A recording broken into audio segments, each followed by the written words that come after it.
Mabondia nafikiri mmefundishwa sheria, muwe makini, jilindeni na mimi nitawalindeni. Natakia mchezo mwema. Touch box.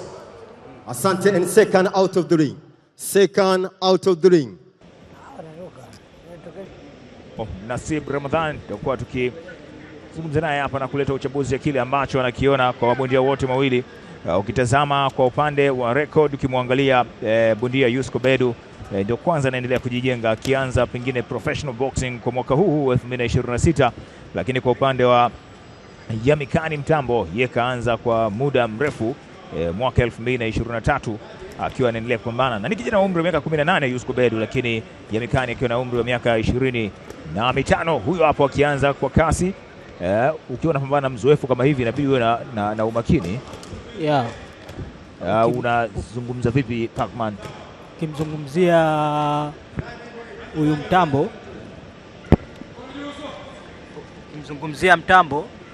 ni bondia ambaye mwaka jana hata mimi nishatoka kucheza naye.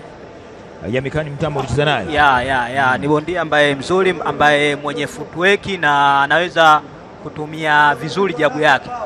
Ni bondia ambaye muda mrefu anapenda sana kutembea, yani hawezi kusimama sehemu moja na ana jabu nzuri sana. Hiyo hapo jabu ambayo pengine moja kwa moja Yusko Bedu anabidi awe makini sana. Tena vizuri, na kumbuka kwamba hapa ni matchup ya Southpaw pamoja na Orthodox. Kwa hiyo ni moja kati ya mchezo ambao ameenda vizuri. Yudo jaribu kutafuta kumdonoa hivyo, akimtafuta kuicounter ile jab. Jab nzuri kama ulivyosema Yamikani Mtambo kutoka pale Malawi. Na Pacman anasema kwamba amecheza naye ni mtu wa vurugu, kuna muda anapenda kupigana. Ni anapenda sometimes mkutane kati mpigane.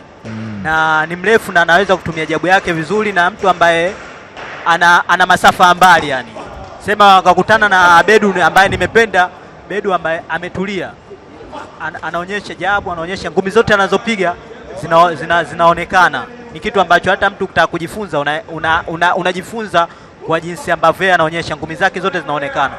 Hii ni vita ya mkongwe pamoja na kijana ambaye kaanza mchezo wake professional boxing kwa mwaka huu tu akiwa na mapambano mawili, katika mawili yote ameshinda. Angalia namna ambavyo Yusko Bedu akimtafuta mkongwe bila uoga wowote. Sema hapa ni ukomavu wa akili na maarifa ambayo yale ya kijenzi au yale ya vijana wa kisasa ambao wamekuwa wana makeke mbalimbali kupitia maeneo tofauti.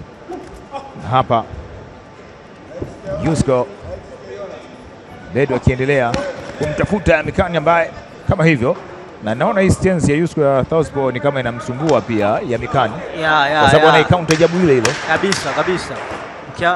Ukimzungumzia Bedu naye ni bondia ambaye ni chipkizi, lakini anacheza yani kama professional ambaye tayari ana mapambano zaidi ya 5 na kuendelea. Na hakika amecheza mambo mengi, lakini ukitazama kwenye yale ambayo pengine yamewekwa kwenye record pia inaonyesha kabisa, labda kwa sababu ni professional boxing na sasa anasimamiwa na Mafia Boxing, wameanza kumtengeneza.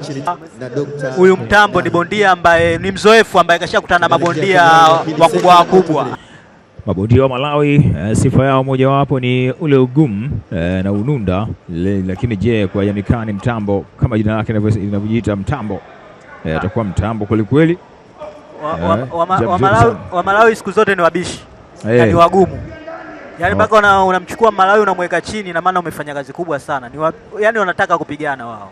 Uvumilivu wa kuendelea kuchukua zile punch. Angalia namna ambavyo Yusko Bedu amempeleka na ikawa kama mgusa ile straight punch ambayo kamtikisa kidogo, lakini ikawa ile follow up yake pia Bedu haikuwa sawa.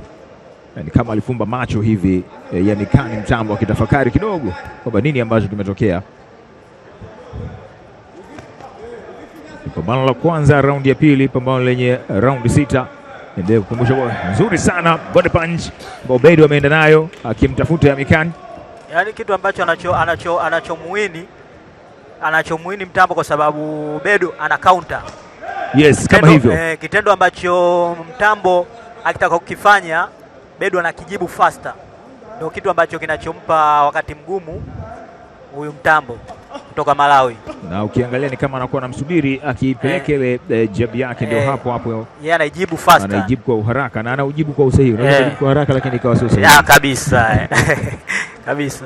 Kwenye mtihani ule au mtihani unaambiwa kwamba jibu kwa usahihi. Unaweza ukajibu lakini kawa si kwa usahihi. Lakini anaijibu kwa usahihi. Basi. Yaani anaikaunti kwa uharaka yani. Na ina land eneo ambao ni sahihi. Ukiangalia kama ni body punch inaenda, kama ni kwenye eneo kama hivyo, kitazama hiyo mitafuta ile low hapa kati ambayo na pia ya Mtambo anataka kujibu lakini bado kwa kujibizana sasa Makonde. Na kitu ambacho anachokifanya ni kizuri zaidi huyu Bedu kuanza, sometimes namuona anaanza na light yake alafu ndo ngumi zingine zinafuata. Kwa hiyo ni vigumu, ni rahisi sana kumpata mpinzani kwa sababu yeye anajua mwanzo kila wakati wote utakuwa unaanza na jabu tu. Ndio kitu ambacho yeye amekiweka akilini, lakini unavombadilishia mikono kuchange, unaanza na ile ya mbele inaanza kuwa nyuma, ya nyuma inaanza kuwa mbele, lazima unakuwa unampata mpinzani. Nimeona kama Bedu amechange stance pia. Ndio vizuri kama anachanganya, anaona kwamba asimzoee.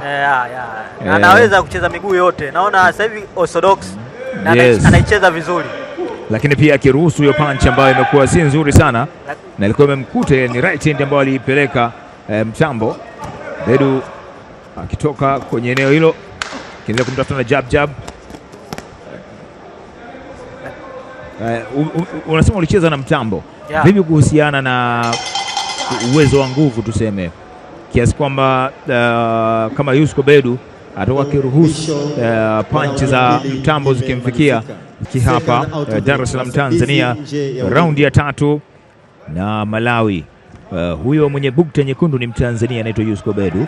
Huyo mwingine mrefu hivi ambaye amepelekewa kidogo makonde hayo au punch hizo anaitwa Yamikani Mtambo kutoka Malawi. Haya, raundi ya 3 imekuwa ya tofauti. Yusko akianza na stance yake ile akijaribu kuicounter ile jab kama hivyo, amempelekea right hand ambayo imemtikisa imemtikisa moja kwa moja pale Yamikani. Ni nini yani, ukiangalia wa Malawi sio kama wana ngumi nzuri sana za kuvutia, yani miongoni mabondia ambao ni wavumilivu, lakini hawana ngumi zile za mahesabu. Kama ukimwangalia Bedu anacheza ngumi ambazo ni za mahesabu, ambazo ukimwangalia mtu unapenda kucheza ngumi ambazo mtu akiangalia anajifunza. Lakini ukimwangalia na kitu kingine ni kama ukiangalia hata kwenye mapambano mengine ya mabondia kutoka Malawi ni kama wanaamini kwenye ununda wao na wanaruhusu pia panchi nyingi ziwafikie. Kabisa. Ndio maana ukicheza na Malawi unaweza kupiga ngumi nyingi sana. Yaani yeye kitu ambacho anachosifika nacho na kutoka nacho hapo yeye kuambiwa mvumilivu. Hapo ndio kitu ambacho anafurahia. Yani kuambiwa mvumilivu, lakini sio kama ana ngumi zile ambazo zinaburudisha watu, hapana. Ile ameenda na body punch hiyo Mtambo. Yusko Bedu overhand lakini imekataa. Jab ambao ameipeleka pia kwa mara nyingine tena. Hiyo hapo body punch nzuri sana lakini vile amerudisha hapa Mtambo. Body nzuri sana, body punch, straight punch ambayo imeenda pia. Bedu akijaribu kutengeneza, pengine akifanya setup yake, gadi ikiwa juu. Gadi yake ikiwa juu akimruhusu kwa ukaribu pia. Yaani Bedu ni bondia ambaye ni mzuri sana. Ila anavyocheza yuko sawa, lakini sasa asionyeshe, asitake kushindana naye. Yaani kucheza anavyotaka yeye, kwa sababu sasa hivi naona sasa hivi anaingia katika ule muda ambao yeye Mtambo anautaka. Kwa hiyo ni vizuri angemwachia nafasi tu ili acheze kwa nje. Ulieleza vizuri mwanzoni kwamba alimpa nafasi, alikuwa anajibu mapigo pale ambapo Mtambo alikuwa akianza, alikuwa na counter, alikuwa nzuri na alimpa distance. Na alikuwa akicounter jabu yake. Ilionyesha stance ya Southpaw ilikuwa ikimsumbua pia Mtambo. Na sijui ni kwa nini ameamua saizi kucheza kwa ukaribu zaidi na yeye, kitu ambacho hakijawa na mpango mzuri sana kwenye round hii hapa ya 3, lakini wacha tuone nini ambacho kitaendelea. Yani anachotakiwa Bedu ampe nafasi ile apige hii account kama hivyo anavyofanya, lakini asitaki ile piga nikupige. Ile piga nikupige na madhara kwa mtu yoyote ambaye mtu ataweza kuwahi kukutana na panchi, ndio ambaye ataweza kupoteza max kwa round hiyo. Haya, round ya pili imekwisha kumalizika pamoja na Azam TV.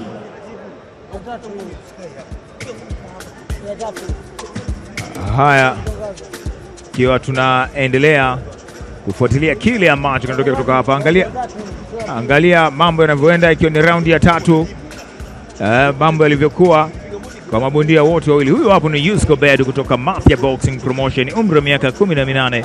Ni kijana ambaye anaendelea kujijenga zaidi, akiendelea kutafuta pengine baadaye kufikia yale madaraja ya kina Nasib Ramadhan na mabondia wengine wengi ambao wameendelea kubeba taswira kubwa ya mchezo wa boxing. Raundi hiyo ya 4 kati ya zile raundi 6. Ni nini? Mbona kama kashusha mikono? Ni kama anahisi kama alipigwa kichwa au nini? Au ni ujanja wa mtambo? Ujanja, unajua ashazoea kulalamika kwa refa kila wakati. Unaweza bondia anageuka mwenyewe, akipigwa na lalamika akapigwa kichogo. Ameitengenezea ngo nzuri sana ya Yusko Bedu. Na kama akiweza kuwa anatoka kupitia mguu wake wa kulia na kumkataa kama hivyo, inaweza kuwa ni nzuri sana. Anaweza kaipata ile eneo ambalo unasema kwamba inakuwa ni kwenye shadow point, yani eneo ambalo la kizani, hujui kwamba ngumi inatokea eneo gani.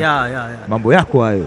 Ndio vitu napenda. Bwana wewe. Na ukimwangalia Bedu, lakini Bedu mimi naona amekamilika. Sema tu labda ndio tumzungumzie kwa sababu ni bado anajitafuta. Lakini bondia ambaye kila kitu naona amekamilika, ana uwezo kuleta upinzani kwa bondia yoyote kwa jinsi anavyocheza. Bedu namna ambavyo kwenye raundi hapa alivyoanza, bila shaka kuna yake amemuongezea vitu na amerudi kwenye mchezo wake kwenye raundi ya kwanza na ya pili.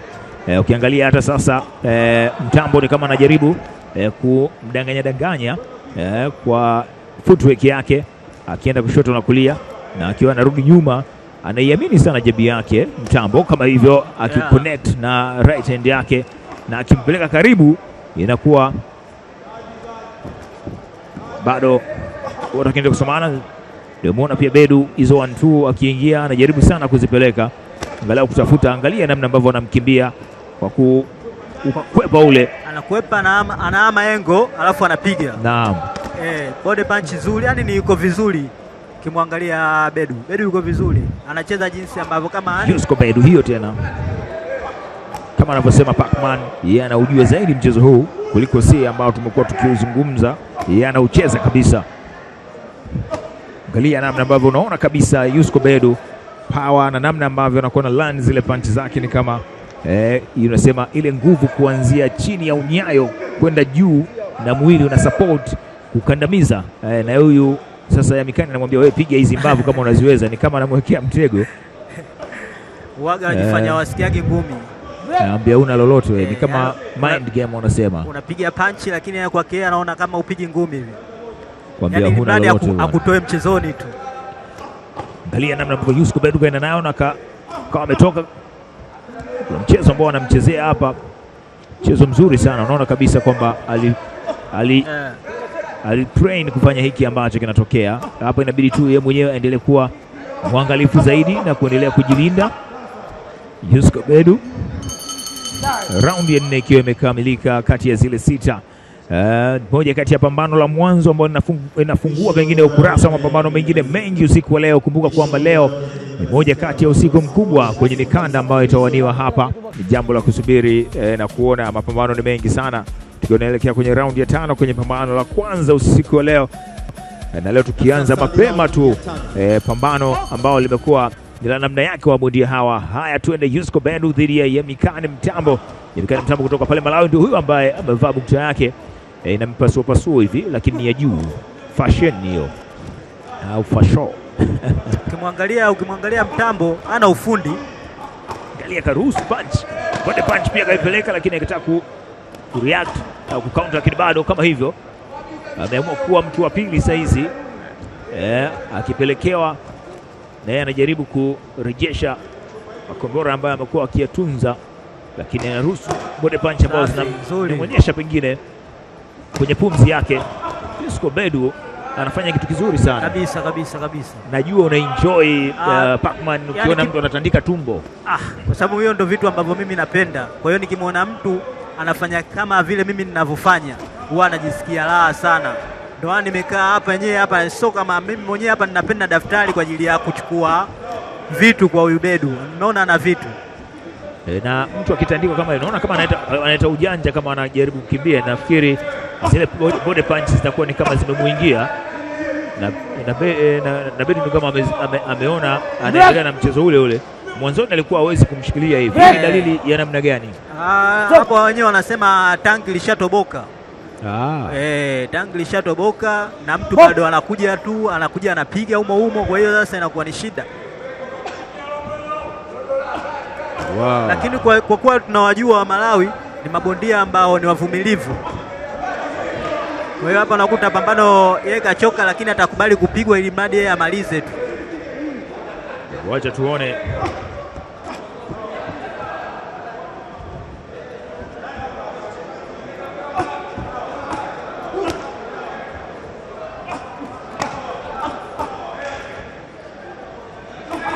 Haya, akipiga combination nzuri sana ambazo amezipeleka Yusko Bedu,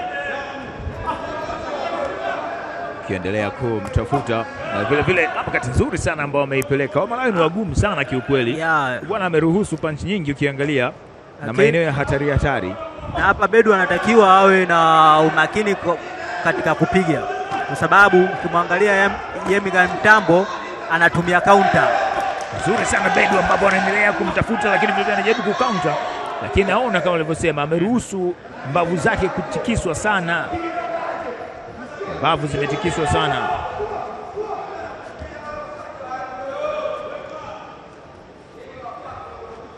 Mbavu ameanza kukamata. Achia. Break.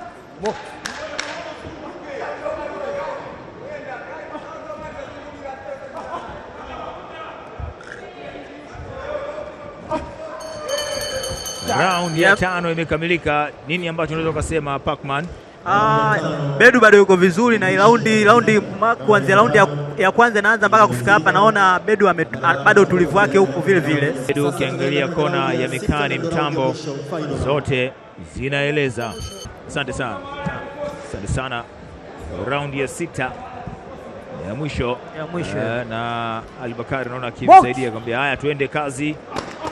Bedu akiendelea mchezo wake ule akimpelekea. Angalie moja kati ya raundi ambazo wasema wakongwe pia huwa wanapenda kuzitumia, na pamoja na kama hizi, pamoja na kwamba ukimwangalia Yusko Bedu ni kama ameutawala mchezo huu kwa kiwango kikubwa, lakini anapaswa kuwa makini sana kwenye raundi ya mwisho. Raundi ya mwisho hasa inakuwa ya namna gani? Mnaelezwa nini mnapokuwa mnafundishwa?